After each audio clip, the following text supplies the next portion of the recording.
Bueno, ¿cuál cree Bueno, usted entonces que es la estrategia de la defensa? bueno, nosotros vemos claramente que los testigos que van a declarar mañana, como usted bien lo señalaba, estos dos jóvenes que fueron imputados oportunamente y luego sobreseídos, han de ser de fundamental importancia para la defensa, toda vez que a partir de ellos podría querer dejarse de lado una de las calificaciones legales, que es la premeditación, ¿no es cierto? Establecer que todo se trató, en todo caso, de un ataque instantáneo, pero que no hubo premeditación. La premeditación con el concurso premeditado justamente de varias personas, como es en este caso 8 imputados, lleva la pena de prisión perpetua. Entonces, la defensa bien podría, en este caso digo como una hipótesis de trabajo, establecer que los testigos oculares y presenciales, estos dos jóvenes que fueron sobreseídos, no advirtieron de manera alguna que haya habido premeditación. Ese sería un posible escenario. Ujú. Pero más allá de la premeditación, ¿qué otro agravante puede llegar a determinar una sentencia de cadena perpetua? Bueno, le queda, como usted bien señala, le queda la alevosía, ¿no? Esa alevosía tan temida por todos los imputados en los juicios, que es justamente darle muerte a una persona cuando se encuentra en estado de indefensión, cuando no se puede defender. En este caso en concreto, se entendería que el joven Fernando Báez Sosa se encontraba en estado de indefensión porque previamente había sido desmayado, había perdido la conciencia y las personas que le pegaban en la cabeza fundamentalmente habrían aprovechado ese estado de indefensión. No podía defenderse, entonces por eso se trató eventualmente, si los jueces lo entienden de esta manera, de un homicidio con alevosía, alevoso que también lleva, como usted señala, la pena de prisión perpetua. ¿Y ese homicidio con alevosía podría ser en coautoría por los 8 o habría divisiones en cuanto a la sentencia? Bueno, mire, habría tres posibilidades, entiendo yo, tres escenarios posibles.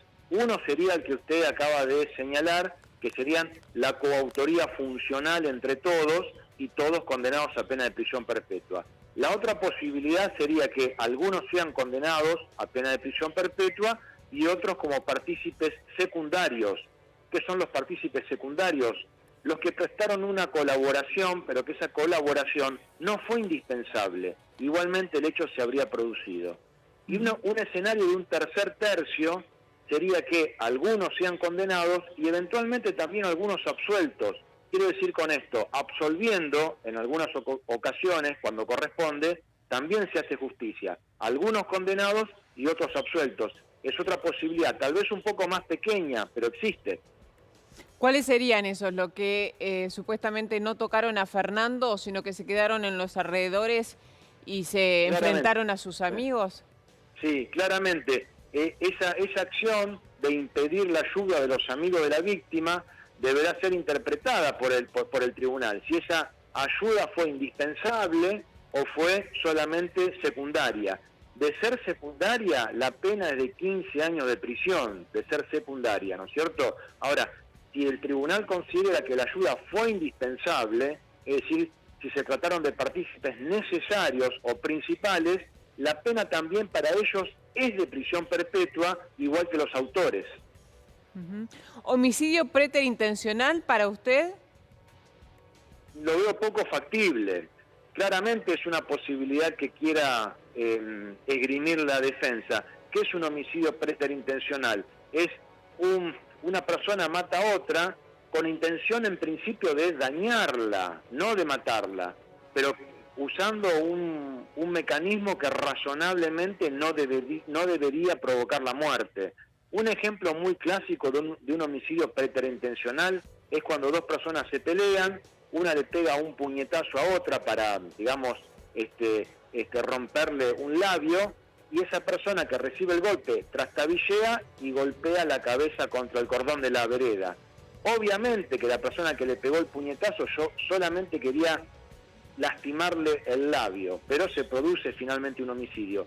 En este caso en particular, de acuerdo a la información que nos llega y a la, digamos, a la autopsia fundamentalmente, a las lesiones que tenía la autopsia descritas, es difícil entender que se trató de un homicidio preterintencional.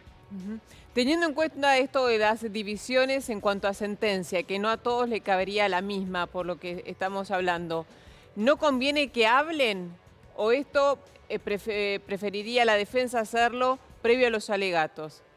Y ahí hay un problema muy serio, porque si hablaran, tendría que desglosarse las defensas técnicas, porque el mismo abogado no podría defender a las personas que ponen en responsabilidad de otro la responsabilidad que les vienen imputando a ellos. Es decir, si uno dice, no, mire, yo no le pegué, el que le pegó fue él y yo estaba afuera, bueno, en ese caso había intereses contrapuestos y el mismo abogado no podría defender a todos de una manera ecuánime.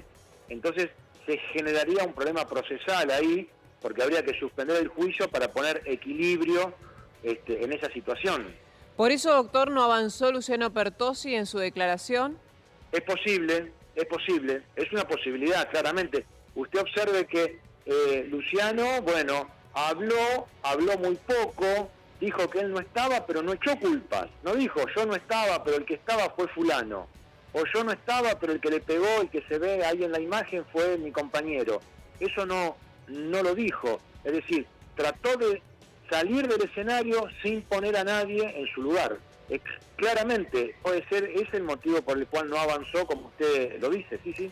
Ahora, si Juan Pedro Guarino y Alejo Milanesi echan por tierra la premeditación, la defensa de Fernando, la defensa del chico asesinado, ¿no podría generar este conflicto entre los acusados al ir la defensa a preguntar por cuál fue el rol que le ocupó a cada uno, ir más allá en esta causa?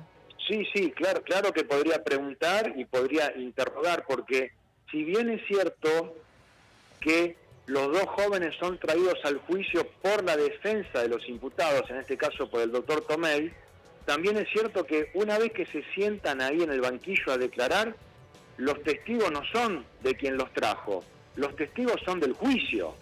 Es decir, los testigos deben responder las preguntas de todos, de la fiscalía, del abogado defensor, del abogado querellante o particular damnificado, e incluso también de los jueces. Los jueces también pueden hacer alguna pregunta aclaratoria, ¿no? Porque hay alguna cuestión que quedó pendiente, pero ya no son testigos de la persona que lo trajo. Por eso, son testigos del juicio. La defensa del particular damnificado de Fernando podría complicar la situación de los imputados.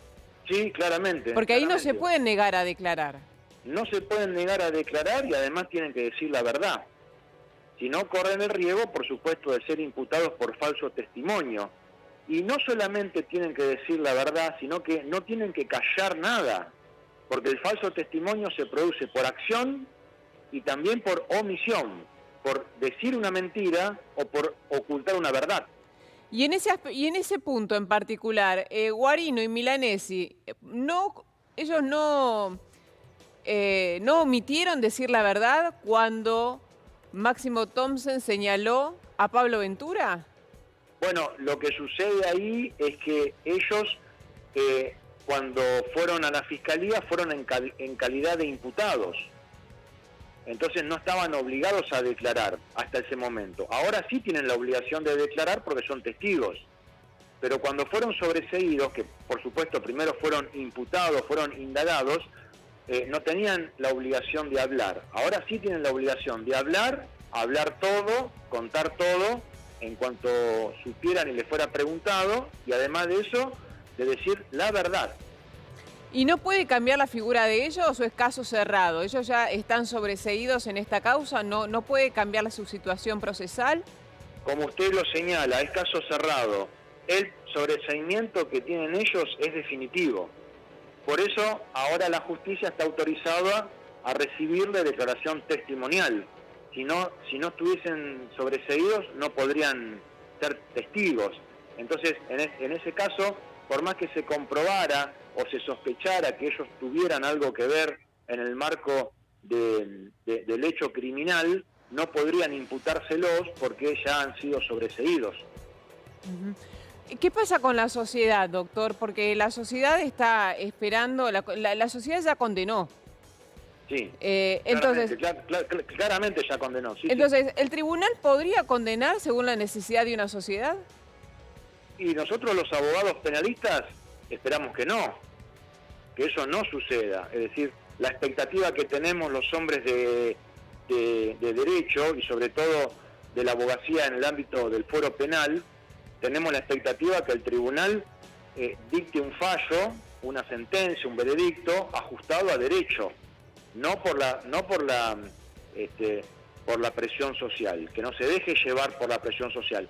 Yo interpreto que esto último no va a suceder, porque le quiero decir que conozco a los jueces, sé que son personas profesionales, que son personas de buena fe, que son íntegros, y pongo un voto en ellos en función de lo que decíamos recién, que van a resolver la causa de acuerdo a derecho, no hacia la presión social. En virtud de todo lo escuchado hasta ahora y de todo lo que ha analizado en esta causa, ¿para usted le cabría la misma pena a todos o va a haber divisiones en las penas que reciban? Mire, es difícil decirlo cuando uno no está ahí adentro del juicio, ¿no es cierto? Es difícil. Ahora, lo normal, lo habitual, lo consuetudinario, lo que se observa finalmente en los juicios orales cuando existe pluralidad de imputados, como es el caso, es que generalmente hay distinción de responsabilidades. Es muy poco probable, aunque no imposible, ¿no es cierto?, que finalmente todos sean condenados a prisión perpetua. Insisto, no lo descarto, no se descarta en el ámbito de un juicio oral, pero es poco probable. Teniendo en cuenta ahora el comportamiento de ellos después de haber asesinado a Fernando, esta famosa palabra caducó. Al utilizar esa palabra caducó por uno de ellos y después de hacer extensiva entre todos, ¿ellos sabían, teniendo en cuenta esta palabra, que habían matado a Fernando? Sí, sí. El comportamiento de ellos después del hecho, digamos, que fueron a comer, que fueron a dormir. Claro. Algunos señalan que es porque ellos no tenían idea de lo que había pasado, otros de que en realidad fueron muy perversos, sabiendo lo que habían hecho, siguieron con su vida normal. ¿Usted qué cree? Sí, es de fundamental importancia lo que usted señala, porque los jueces tienen la obligación de, al momento de resolver la causa, de valorar, así lo dice el Código Penal, valorar las conductas que tuvieron los imputados luego del hecho. Cuando el hecho ya terminó, se trate de un homicidio, de un robo, de una estafa, de cualquier delito. Los jueces, según lo establece el Código Penal, tienen la obligación de valorar eso, ¿no? ¿Cómo lo valoran? ¿Qué hicieron los imputados luego del hecho? ¿Se presentaban a la policía y se pusieron a disposición o se fueron del lugar? ¿Mostraron remordimiento o mostraron orgullo? ¿Se mostraron compungidos o se mostraron con cierto grado de alegría? Entonces, eso tiene que ser valorado necesariamente por los jueces al momento de resolver la situación. Y en ese punto sí podría deslindarse responsabilidades. Algunos podrían estar compungidos y otros podrían haber estado orgullosos. Y eso sí debe ser valorado de manera diferente por el tribunal. Y el comportamiento de ellos previo, lo que ha trascendido de cómo se venían comportando en su lugar, en Zárate, esto de que ellos propiciaban seguido peleas semejantes a la ocurrida en Villa Gesell. ¿Eso es un agravante para ellos también? Yo interpreto que eso no debe ser valorado. Eso no, porque ocurrió en otra ciudad, en otros momentos, con otras víctimas. No está debidamente certificado. Es decir, acá lo que se estudia y lo que tiene que valorar es el hecho que ocurrió en Villa Gesell. Ese día, a esa hora, en ese lugar, y los momentos posteriores, como señalábamos recién, en función de qué hicieron ellos luego de ese hecho. Pero se investiga modo, tiempo y lugar. Cuándo lo mataron, dónde lo mataron y cómo lo mataron. ¿No es cierto? No debería ser tenido en cuenta las actitudes pendencieras o de tumulto generadas en Zárate, porque han ocurrido en otras etapas, en otros hechos que no han sido juzgados en este juicio. Y lo que hace a las imágenes, pruebas fundamentales en la causa, el hecho de que la Fiscalía haya visto a determinados acusados en ciertas imágenes y que después las pericias hayan echado por tierra eso que la Fiscalía vio. Sí. Bueno, ahí hay claramente una contradicción probatoria, ¿no? Hay una contradicción probatoria. Ahora bien, en el Código Penal de la Provincia de Buenos Aires existe lo que se llama la sana crítica. Es una fórmula que los jueces tienen para valorar los elementos probatorios de la causa, ¿no? No es un método tasado, no es un método exegético, preciso, sino que los jueces cuentan con cierta discrecionalidad, llamada por el Código y por la doctrina la interpretación de la sana crítica, para valorar qué cuenta más, las imágenes o las pericias, qué tiene mayor relevancia, los testimonios o los peritos, qué tiene mayor credibilidad, los imputados o la acusación. Es decir, eso debe ser valorado, como decíamos, sobre la base de la regla de la sana crítica. Otra cosa, doctor, que también genera dudas. Se ha encontrado ADN en uno de los acusados. Blas Sinali, por ejemplo, dicen que ha tenido ADN de Fernando en uno de sus dedos. ¿Este ADN de Fernando pudo haber aparecido en ese momento? Es difícil probar que ese ADN haya tenido que ver en tomar contacto físico con Fernando en el momento en donde, bueno, terminan golpeándolo hasta matarlo. ¿Puede haber sido ese ADN, por ejemplo, producto de la riña dentro del boliche? Bueno, se generó esa inquietud dentro del juicio que usted menciona, claramente. Se generó y estuvo, digamos, en el ambiente, en el momento en que el perito genetista declaró. Va a ser difícil, digamos, precisar en qué momento ese ADN se unió a la uña de la víctima. Va a ser difícil, claramente que sí. Se podría establecer la duda sobre si eso ocurrió dentro del boliche, como usted señala, y no fuera del boliche donde se produce el homicidio, pues el homicidio se produce afuera, no adentro, como todos sabemos, en la puerta de la heladería. Quiere decir que si se establece la duda sobre la base de la cual ese ADN fue generado dentro del boliche, bueno, dentro del boliche hubo una pelea, no un homicidio. El homicidio fue afuera, no adentro. Sí, yo me corrijo, en realidad el ADN estaba en la mano, en el dedo de Fernando. No. Sí, así es como usted bien lo señala claramente. Entonces, el desafío de las partes y del tribunal mismo es ubicar temporalmente en qué momento se une ese ADN a la uña de la víctima, dentro del boliche o fuera del boliche, claramente, y no es un dato para despreciar, porque pone o saca al imputado al lado de la víctima, o en la pelea o en el momento del homicidio, que no es lo mismo. Doctor, para ir cerrando ya, un caso dolorosísimo, un caso muy raro por cómo se está presentando. ¿Usted ha sido protagonista en alguna otra oportunidad de un hecho semejante con cantidad de acusados como en este caso? Sí, nosotros hemos tenido varios casos. Les puedo recordar, por ejemplo, el caso de los policías que fueron condenados a pena de prisión perpetua.